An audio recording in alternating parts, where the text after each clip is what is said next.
I led the people of Israel to defeat a great army with only 300 men, not by my own strength but by the great power of God. Hello, my name is Gideon, and this is my remarkable story. Years ago, I was a poor and weak man, the youngest in my family from the tribe of Manasseh. One night, while I was hiding from my enemies, God called me to free Israel from the oppression of the Midianites. At first, I doubted and was afraid because I didn't see myself as a warrior, much less a military leader. But God showed me powerful signs of His greatness and gave me the confidence to carry out His mission.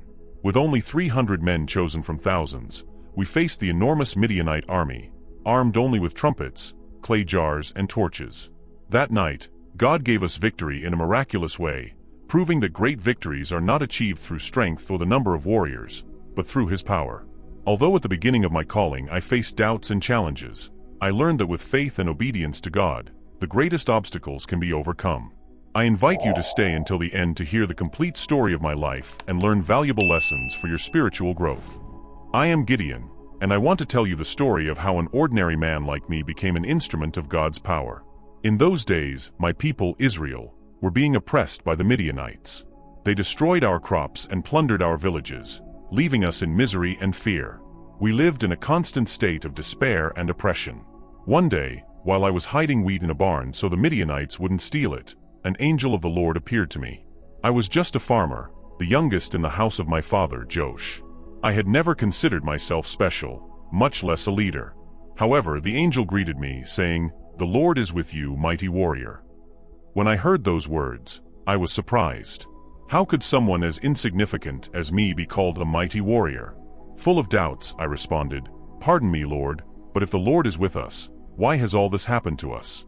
Where are the wonders our ancestors told us about, the God who brought them out of Egypt?" The angel of the Lord looked at me with a firmness and compassion I will never forget and said, "Go in the strength you have and save Israel from Midian's hand. Am I not sending you?" Despite his words, I still doubted in my heart. How could I save Israel? My clan was the weakest in Manasseh, and I was the youngest in my family.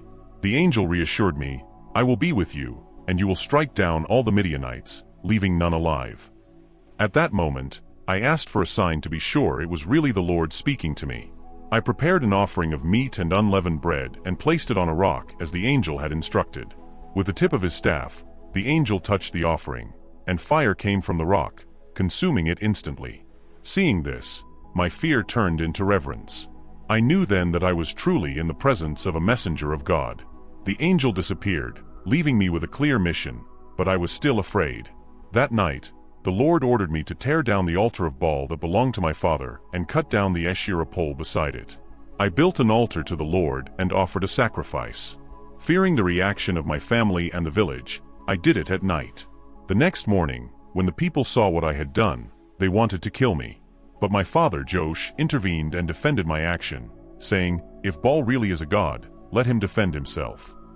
That experience was the first step in my transformation, an act of faith that challenged both my family and my community. I realized that true courage is not the absence of fear, but acting with faith despite it. Now, I want you to reflect with me. What altars do you need to tear down in your own life? What acts of faith are you being called to do, even when you feel insignificant or afraid? Remember that, like me, you can be a powerful instrument in the hands of God, not by your own strength, but by your willingness to trust and obey. After receiving God's call, I faced one of the greatest challenges of my life, tearing down the altar of Baal and the Asherah pole that my own father had erected. This act would not only test my faith, but also challenge the beliefs and traditions of my community.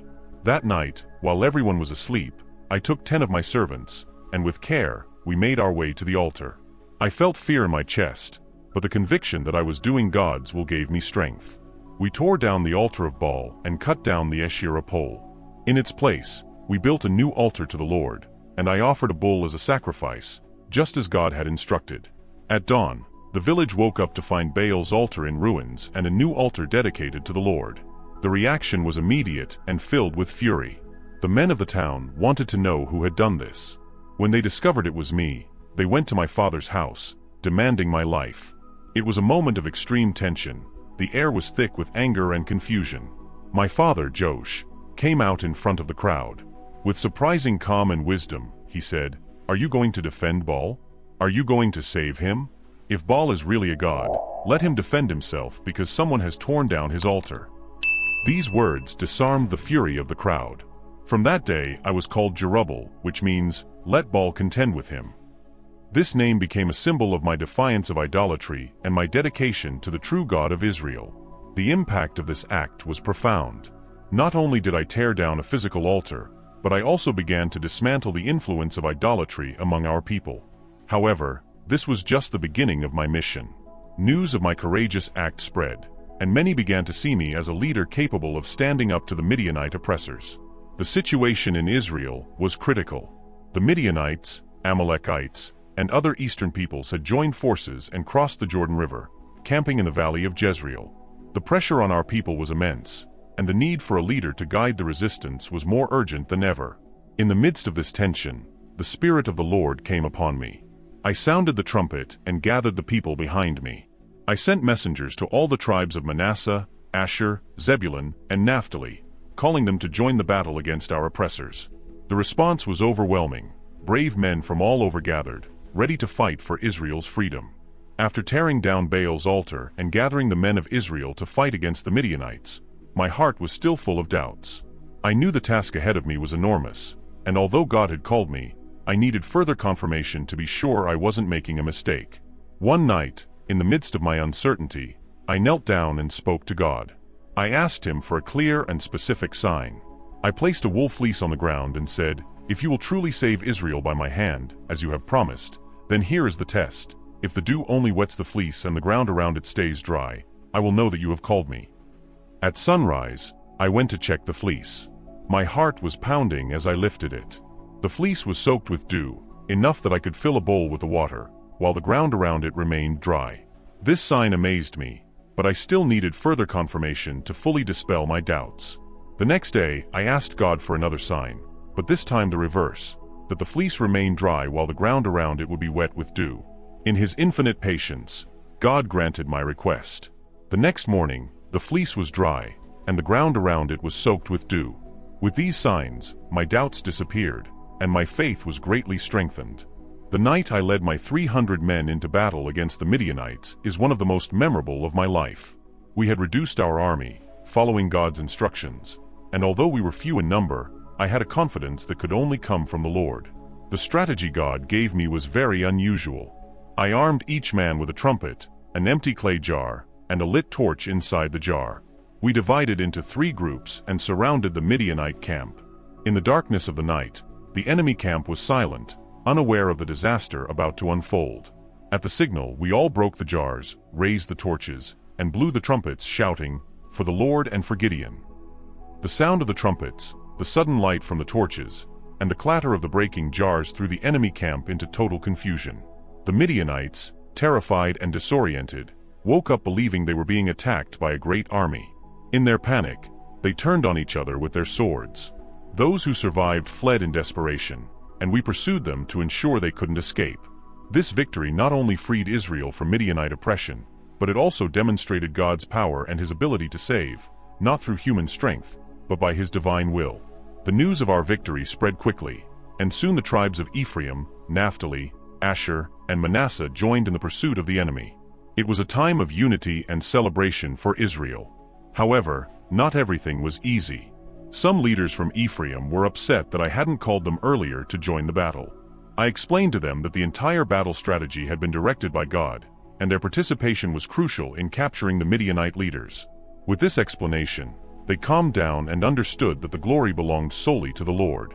Think about this. Even after great victories and blessings, we must remain vigilant to keep our devotion to God. Temptations can appear in unexpected ways, and it is crucial to keep our focus on the Lord, not on the objects or symbols of our victory. True worship and service to God require constant vigilance and a humble, grateful heart. Now, in the final days of my life, I reflect on the legacy I leave to Israel. The victory over the Midianites brought 40 years of peace to our land, but it also taught me important lessons about human nature and about faith in God.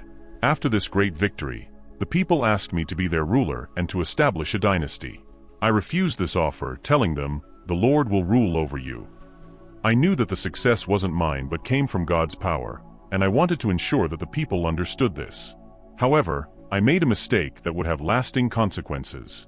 With the gold we recovered from the Midianites, I made an ephod, a sacred garment meant to remind us of God's presence among us. But over time, that ephod became an object of idolatry. The people began to worship it instead of the true God. This situation filled me with regret because, despite my good intentions, I ended up creating a barrier to the pure and sincere faith of many Israelites. I can honestly say that my life wasn't perfect. Like any human being, I had my weaknesses and made mistakes. And while I accomplished great things with God's help, I also saw how human actions, even well-intentioned ones, can lead us astray. During my time as judge, Israel lived in peace. My 70 sons grew up in an environment of relative stability, which was rare in those days. However, after my death, the peace didn't last long. Abimelech, one of my sons born to a concubine, was ambitious for power and caused great conflict. He killed his brothers and declared himself king in Shechem, showing that ambition and betrayal could arise even within my own family. Despite these challenges, I continue to believe in the goodness and justice of God. He guides us and gives us strength to overcome our trials, but He also teaches us through our mistakes and failures. My story is a testament that God can use anyone, even the most unlikely, to accomplish His purposes. I ask you to reflect on your own life. How can you keep your focus on God, even in the face of success or failure? What modern idols might you be allowing to lead you astray? Remember that our faith must be pure and centered on the Lord, not on symbols or the works of our own hands. By trusting in God and following His will, we can find peace and meaning, even in the midst of difficulties. My name is Gideon, and this was my remarkable story. Now that I am in the final days of my life, I reflect on the journey God allowed me to take, filled with challenges, victories, and also mistakes. I want to share with you 3 key lessons I've learned that can help you in your spiritual growth. The first lesson is about the power of faith in God, even when you feel insignificant. When the angel of the Lord called me mighty warrior, I was just a farmer full of fear and doubts. Yet, God chose me to lead Israel, showing me that no matter how weak or small you feel, God can accomplish great things through you if you trust Him. The second lesson is about the importance of obedience and humility. I tore down Baal's altar and cut down the Asherah pole because I obeyed God's instructions, even though I knew it could cost me my life. Later, when God asked me to reduce my army from thousands to just 300 men, I obeyed without hesitation, understanding that the victory depended on His power, not on human strength. Obeying God, even when we don't fully understand His plan, is crucial to seeing His power manifest in our lives. The third lesson is about the temptation of idolatry and the importance of keeping our devotion to God. After our great victory over the Midianites, I made an ephod with the gold we recovered. Although my intentions were good, that ephod became an idol and led Israel back into idolatry. This mistake taught me that even with good intentions, we can drift away from true worship of God if we don't keep our focus on Him. My full story is found in chapters 6 through 8 of the book of Judges. There you will see how God used an ordinary man to carry out His will and free Israel from oppression. At the end of my life, I've come to understand that life is a journey filled with challenges and opportunities to learn and grow spiritually. Faith, obedience, and humility are essential to following the path God has laid out for us. We must always be vigilant not to let anything, even our own achievements, distract us from the true purpose, to worship and serve God. I hope my story inspires you to trust God, obey His commands, and keep your heart centered on Him. Through these lessons, you will find the strength and direction needed to face the challenges of life and fulfill the purpose God has for you.